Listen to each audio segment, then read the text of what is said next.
Lepo pozdravljeni, dr. Milan Balažič, župan občine Moravče. V tem zadnjem obdobju je bilo pri vas kar pestro tule v Moravčah. Veliko ste imeli najrazličnejših dogodkov, veliko je bilo otvoritev. Res zgleda tako, da ste dvignili tempo za 100 na uro, kot se temu reče. Pa vendarle, zdaj te čisto najnovejše ali pa zadnje stvari, ki so bile, je bila seja občinskega sveta, ki je bila spet zanimiva. Župan, kako jo komentirate v nekaj besedah?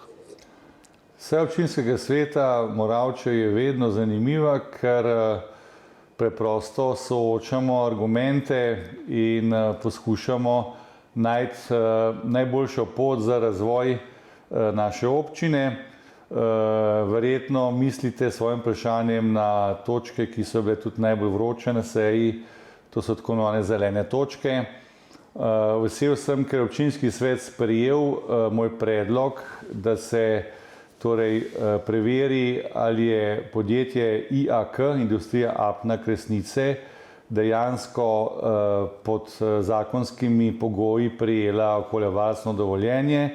Vemo, da ni bilo vse v redu, ker ni bilo tudi preizkusa vpliva na okolje, tako da želimo od države, predvsem Ministrstva za okolje in prostor in Ministrstva za infrastrukturo, to, da preverijo vse dokumente in da hkrati za inšpekcijo ugotovijo, kakšno je dejansko stanje na terenu. Gre pa preprosto za to, da to podjetje s svojim kopanjem na vrhu hriba najbolj resno ogroža pitno vodo za večji del Moravške doline.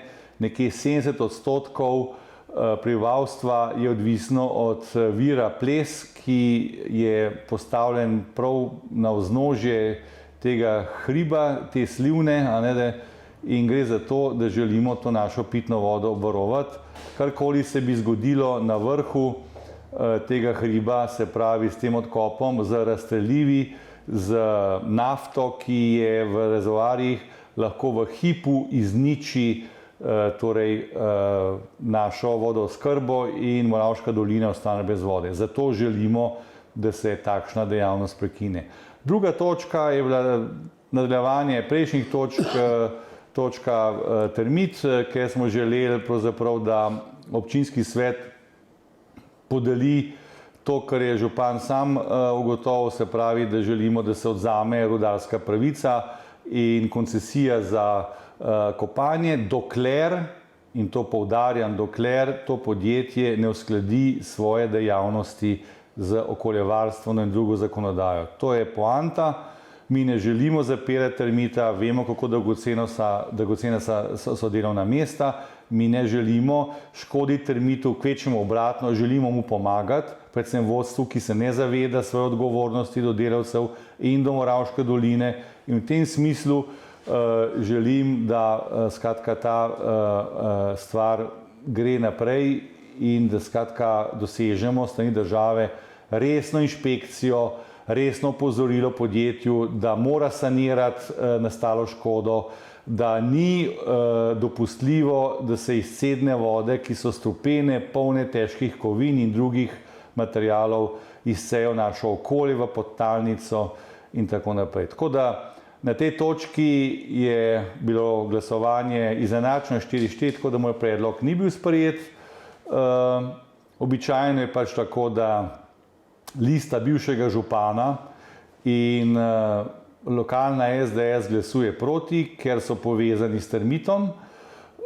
Tokrat pa na moje presenečenje je tudi Nova Slovenija glasovala vzdržano, to pomeni, kot da glasuješ proti in se je na vsem lepem znašla na istem bregu kot tisti, ki so proti zeleni Moravški dolini, proti očiščenju te doline, proti naši prihodnosti in zato pravzaprav bi želel volivce in pa simpatizerje in člane te stranke, Nove Slovenije, spodbuditi, da povprašajo svoje 3 svetnike, kako so se znašli na strani Termita, kaj jih je k temu vodilo in kako mislijo delovati naprej. To je skratka stvar, ki ni odpustljiva in Moravče so stvari preprosto postavljene na točko, ali si za ali proti Termitu in Tu gre za to, ali se zeleno prihodnost, ali pa za to, da bo to še vedno neka luknja za slovenske in evropske strupene odpadke. Tako da tako stvari stojijo, tako jih jaz sam osebno kot župan razumem in želim, da bi stvari se začele odvijati v zeleno smer, kajti to je smer, ki nam omogoča ne samo preživetje, ampak tudi nova zelena delovna mesta in neko zeleno prihodnost. Župan, kakšna je v tem trenutku komunikacija s Termitom? V mislih imam seveda občina Termit. Žal ugotavljam, da komunikacije ni. 2 meseca je bilo na voljo, da bi se podjetje Termit in vodstvo Termita odzvalo na pobudo, da sedemo, da se dogovorimo, da ugotovimo, kakšni so interesi ene in druge strani, kjer lahko najdemo presečno množico, se pravi, kakšen skupen interes. Mi lahko pomagamo podjetju Termit, mi lahko pripeljemo nove investitorje, ki bi investirali v zeleno tehnologijo, recimo v solarne elektrarne. Mi lahko skratka temu podjetju v veliki meri omogočimo neki izhod iz te zagate, v kateri je, vendar to podjetje ni odzivno, vzvišeno se obnaša kot kolonizator naše občine. To tudi razumem, zato ker vodstvo tega podjetja ni iz Moravške doline, je iz Lepega Bleda ali iz Domžal, od tam se da Moravče drugače gledati, mi pa živimo tu in trpimo posledice, se pravi in zdravstvene posledice na prebivalstvu in okoljevarstvene posledice, se pravi posledice na uničevanju narave. Zato želimo preprosto, da se začne z drugačno razvojno strategijo. Ker odziva strani vodstva podjetja Termit ni bilo, smo torej ugotovili, da očitno dialog ni mogoč in potem mi nadaljujemo svojo zeleno agendo s tem, da bomo Moravče odrešili od tega prekletstva umazanega kapitala in vsakodnevnega dovoza strupenega pepela, strupene žlindre, ostalih nevarnih odpadkov, zato da ta dolina končno zaživi, zadiha s polnimi pljuči in da imajo od otrok do starejših oseb ljudje neko prihodnost v tej dolini. Brez tega ta dolina lahko ostane samo neka evropska luknja za zakopavanje odpadkov in potem to za nas pomeni, da je z nami v Moravčah konec in da se moramo mi prebivalci izseliti, ne pa ta umazan kapital, ki nas uničuje. Zemljišče, na katerem se bo gradil dom za starejše občane, je ograjeno. To je zelo dober znak, župan, to je pa res, da je tist 5 do 12. Uredili ste tudi večina zadev z investitorjem, tako da praktično ni več ovire za začetek gradnje, razen morda še seveda podelitev koncesije, ki pa v tem primeru ni več odvisna od občine, od vas. Prav imate, glede gradnje Moravškega doma starejših občanov smo na dobri poti, da se zelo hitro začne dejansko z gradnjo. Torej, gradbišče je ograjeno, pričakujemo, da se bo v kratkem pričelo tudi z izkopom gradbene jame. Z investitorjem smo v tesnih stikih, vsakodnevnih stikih in investitor bo vsak čas vložil svojo novo vlogo za pridobitev koncesije in pričakujemo tudi, da bo ta dom dobil koncesijo v nekaj mesecih.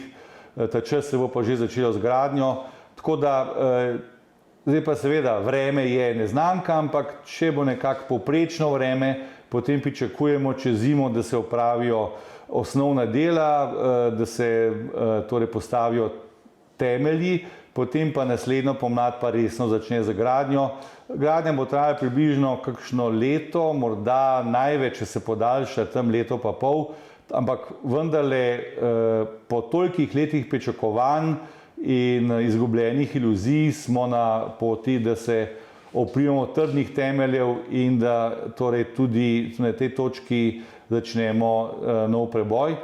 Ta dom, kot mu rečemo, dom številka 1, pa šele uvod v dom 2, ki bo veliko večji, tudi na Moravškem, kjer bo še toliko več delovnih mest in kjer bomo skratka poskrbeli za to, da bo Moravška dolina ne samo turistično širše zanimiva, ampak tudi, da bomo še posebej se ukvarjali s tem, danes rečejo, turizmom za starejše, ljudi, se pravi posebna skrb za starejše ljudi in da bi od tega Moravčani in Moravčanke seveda znali tudi dobro živeti.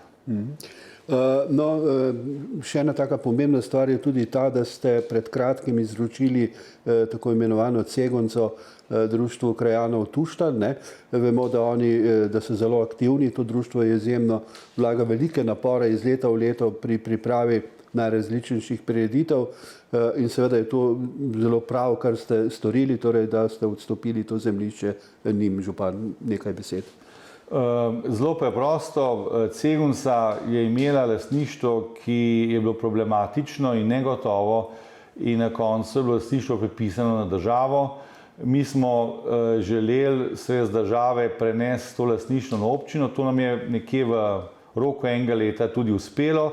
Danes je cegonca v lasti občine Moravče in glede na to, da je društvo krajanov Tuštanja leta, lahko rečemo desetletja, 30 letja tako skrbelo za to področje požrtvovalno, da so pripravili cel niz prireditev z vrhuncem vedno 1. majem, smo seveda sklenili, da torej to področje dobi v upravljanje to društvo in z listino smo pred kratkim predali temu društvu torej to področje v upravljanje, tako da vem, da je v dobrih in zanesljivih rokah v vodstvu upravnega odbora na čelu z Francijem Cerarjem in me zelo veseli, da se je to zgodilo, kajti zdaj bomo lahko kakšne večje prireditve v naši občini organizirano torej pripravljali tudi na cegonci in to je velik, bi rekel, dosežek za našo občino, predvsem pa za